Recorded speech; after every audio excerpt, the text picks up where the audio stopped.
Hello जी, कैसे हैं आप सब। उम्मीद है आप सब ठीक होंगे। तो ये देखिए मेरा लुक। आज मैंने पहना है पीले रंग का सूट, क्योंकि आज नवरात्र का व्रत था। तो पहले दिन पीला रंग शुभ बताया था, तो इसीलिए मैंने भी आज पीले रंग का ही बस सूट पहन लिया है। तो देखिए मैंने बिल्कुल सरल तरीके से अपनी पूजा विधि की है। जो मैंने पूजा विधि सरल तरीके से की है वही मैं आपको बताऊंगी, अलग से कुछ भी नहीं मैंने किया है। तो ये देखिए मैंने सबसे पहले अपनी चौकी लगा ली थी और चौकी पर मैंने अपना लाल रंग का कपड़ा बिछा लिया था।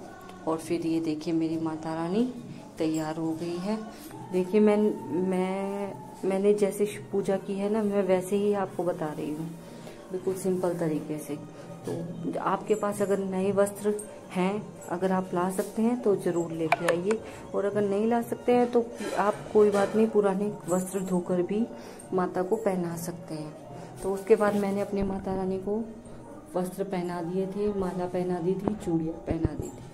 तो माता को नहला धुला कर मैंने चौकी पर विराजमान कर दिया था। उसके बाद आई कलश की बारी। तो कलश की स्थापना करनी होती है उसके बाद। तो फिर मैंने सबसे पहले तो मैंने नीचे अष्टदल कमल चावलों का बना दिया था, और चावलों का बनाने के बाद फिर मैंने लोटा पानी का भर लिया था। अगर आप चाहे तो मिट्टी का कलश भी ले सकते हैं।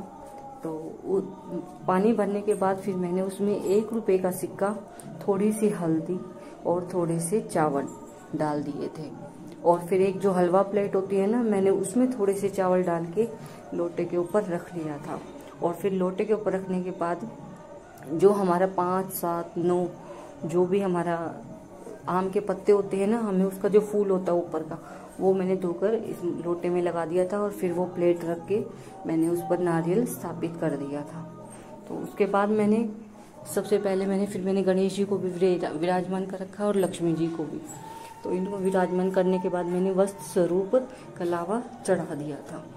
तो कलावा चढ़ाने के बाद फिर मैंने जो मेरे बागीचे में फूल थे मैंने वही लिए। अगर आपके बागीचे में नहीं लगे हुए हैं तो आप आसपास से भी ले सकते हैं, माला अलग से लाने की कोई ज़रूरत नहीं है। तो फूल मैंने चढ़ा दिए थे। उसके बाद आई फल की बारी। तो मैंने फल भी सभी को चढ़ा दिए थे। और हाँ, आप कलश पर भी जरूर चढ़ाएं। जैसे हम माता रानी को चढ़ाते हैं तो वैसे ही कलश पर भी चढ़ाना है, और कलश पर हमें स्वास्तिक ज़रूर बनाना है।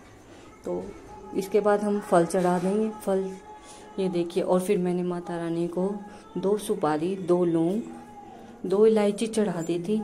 और फिर जो भी दक्षिणा हो आपकी, तो इच्छा हो तो आप वही दक्षिणा दे सकते हैं, क्योंकि जो भी पूजा में कमी होगी तो वो दक्षिणा ही पूरी करेगी।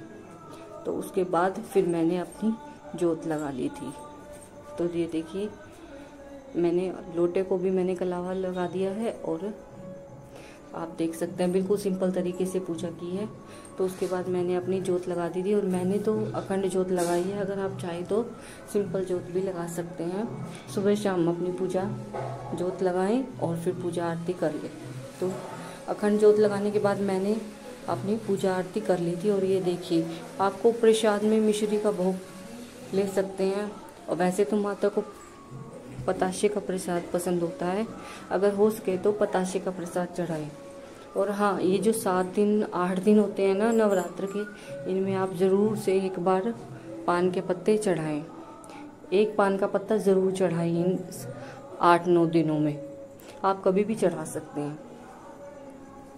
तो उसके बाद मैंने पूजा आरती कर ली थी, और फिर मैंने माता को भोग लगा दिया था अपना जो भी